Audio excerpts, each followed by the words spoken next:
Pemirsa, sejumlah kalangan menilai proses penyusunan RUU Tindak Pidana Kekerasan Seksual terlalu lama dilakukan DPR. Sejak diinisiasi pada 2014 dan masuk prolegnas prioritas pada 2016 lalu, hingga kini RUU ini belum juga disahkan oleh DPR dan pemerintah. Padahal persoalan kejahatan kekerasan seksual belakangan ini kian marak terjadi di masyarakat dan membutuhkan dukungan dari pemerintah untuk segera membendungnya. Kini masyarakat setidaknya berharap ada payung hukum yang mampu untuk mengatur persoalan ini agar kasus kekerasan seksual dapat ditangani secara efektif dengan seadil-adilnya. Dan pemirsa, untuk memperbincangkan terkait dengan hal ini kita telah bersama dengan Willy Aditya, Ketua Panitia Kerja RUU PTKS. Terima kasih Pak Willy Aditya telah bergabung bersama kami dalam Prime Time. Ini kalau kita lihat sebenarnya perjalanan dari RUU PTKS ini cukup lama sekali. Ini sudah 6 tahun di DPR membahas terkait dengan hal ini. Dan hingga kini masih belum juga kita lihat pintu atau titik terangnya. Bahkan kemarin setelah Presiden mengatakan kita harapkan ini menjadi sebuah titik terang yang baru terhadap RUU TPKS ini. Apa sesungguhnya terjadi Pak Willy Aditya, 6 tahun RUU TPKS ini belum juga disahkan? Ya, selamat sore Eliza. Ini memang kalau kita lihat rentan waktunya secara kumulatif memang sangat mengerikan ya. DPR ini seolah-olah kok menghambat gitu ya. Itu kan secara kumulatif dan normatif. Tapi di DPR, Eliza, itu kan ini tergantung periodisasi. Ada periode 2014-2019 itu selesai, maka kemudian rancangan undang-undang yang waktu itu namanya penghapusan kekerasan seksual itu selesai juga. Dia mulai lagi dengan periode berikutnya, periode 2019-2024. Nah, di 2014-2019 memang waktu itu terjadi, saya belum di DPR, itu terjadi tarik-menarik yang sangat tajam, bahkan terjadi polarisasi, karena ini mendapatkan reaksi yang negatif secara narasi gitu. Jadi yang banyak berkembang di publik itu adalah ini seolah-olah menjadi rancangan undang-undang sebagai pintu masuk free sex, LGBT gitu. Sehingga gorengan-gorengan politik ini termakan oleh publik. Gitu. Nah, di 2019-2024 ini sempat masuk prolegnas prioritas usulan dari Komisi 8, tapi karena waktu itu DPR punya regulasi, satu komisi cuma boleh mengusulkan satu rancangan undang, maka kemudian Komisi 8 tidak memajukan rancangan undang penghapusan kekerasan seksual dalam prolegnas prioritas. Barulah kemudian di 2021 Badan Legislasi menjadikan hak inisiatif dari Badan Legislasi atas usulan dari 3 fraksi. Fraksi Partai Nasdem, fraksi PDI Perjuangan, fraksi PKB. Nah, ini kemudian saya selaku Ketua Panja membahasnya mulai dari Agustus. Ini termasuk cepat, jadi baliklah yang kemudian menyelamatkan rancangan undang-undang ini dari mati surinya. Jadi Agustus saya mulai bahas, itu melibatkan 100 lebih stakeholder. Yang kemudian saya tampung semua, saya lakukan dialog, karena biar kemudian tidak terjadi lagi polarisasi seperti pengalaman masa lalu. Nah, saya mengedepankan dialog. Terakhir adalah 28 ormas-ormas Islam yang datang ke Badan Legislasi dan saya terima di masa reses waktu itu untuk kemudian berdialog. Ini bukan undang-undang yang kemudian menjadi pintu masuk dari kebebasan seksualitas, penyimpanan seksualitas. Ini adalah undang-undang yang mengatur kekerasan seksual. Karena apa? Karena KUHP, tindak pidana perdagangan orang, penghapusan kekerasan dalam rumah tangga, undang-undang pornografi, undang-undang ITE, belum memadai, belum cukup sebagai payung hukum untuk kekerasan seksual. Yang ingin kita atur adalah kekerasan, bukan seksualitas.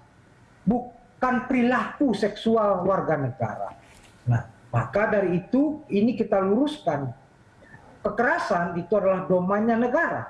Hanya negara yang berhak menggunakan kekerasan. Individu, kelompok itu tidak boleh. Nah, inilah kemudian kita bangun, lalu kemudian kita rubah namanya dari penghapusan kekerasan seksual menjadi tindak pidana kekerasan seksual setelah yang Eliza bilang tadi berlarut-larutnya pembahasan. Ini adalah sebuah breakthrough, sebuah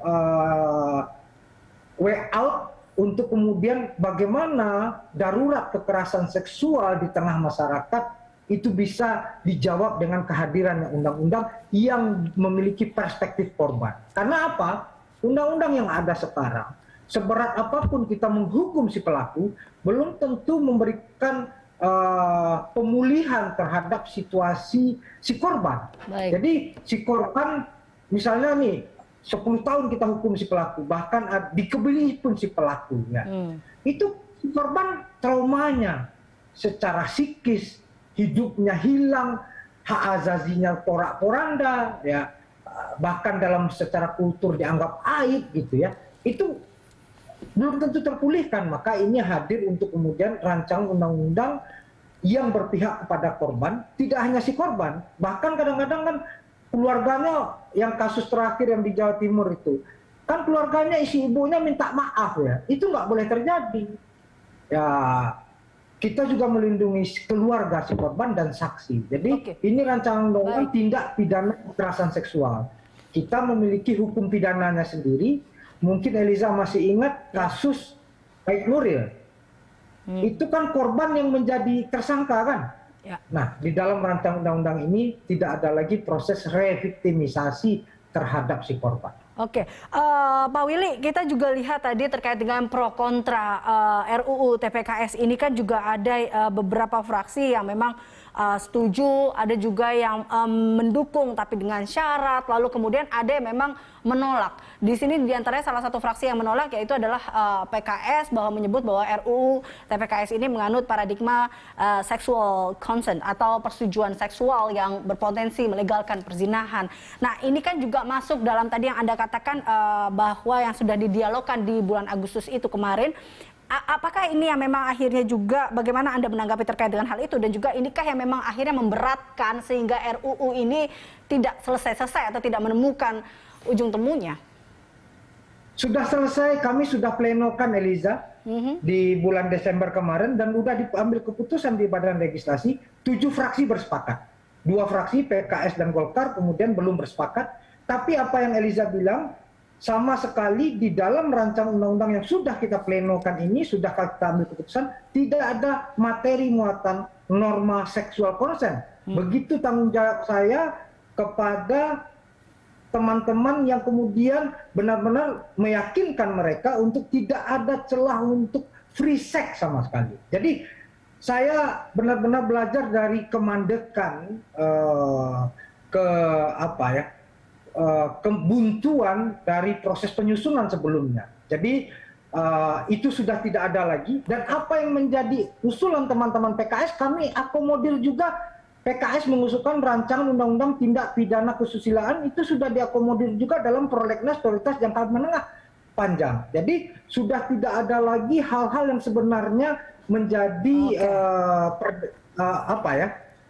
bukan perdebatan, hambatan. Jadi Eliza, ini tinggal kami paripurnakan di DPR tengah Januari ini. Semoga setelah itu kami kirim ke Presiden untuk diterbitkan surpres bersama DIM-nya. Dan sejauh ini komunikasi dengan pihak tim gugus tugas yang dibentuk oleh pemerintah itu sangat bagus. Jadi besar tentu harapan kami, saya selaku Ketua Panja juga, untuk kemudian ini segera untuk kami sahkan. Terakhir Pak Willy, dari ini segera disahkan, kira-kira targetnya kapan ini akan menuntaskan RUU TPKS ini?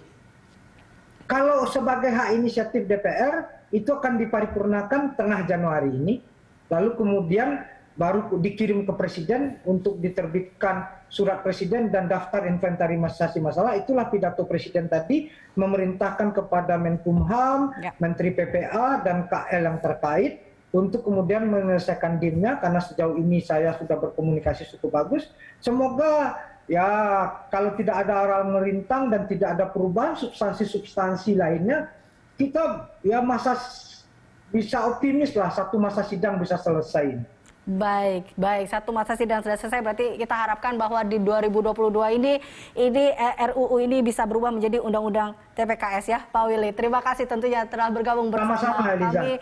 Pemirsa, demikian Willy Aditya, Ketua Panja RUU PTKS.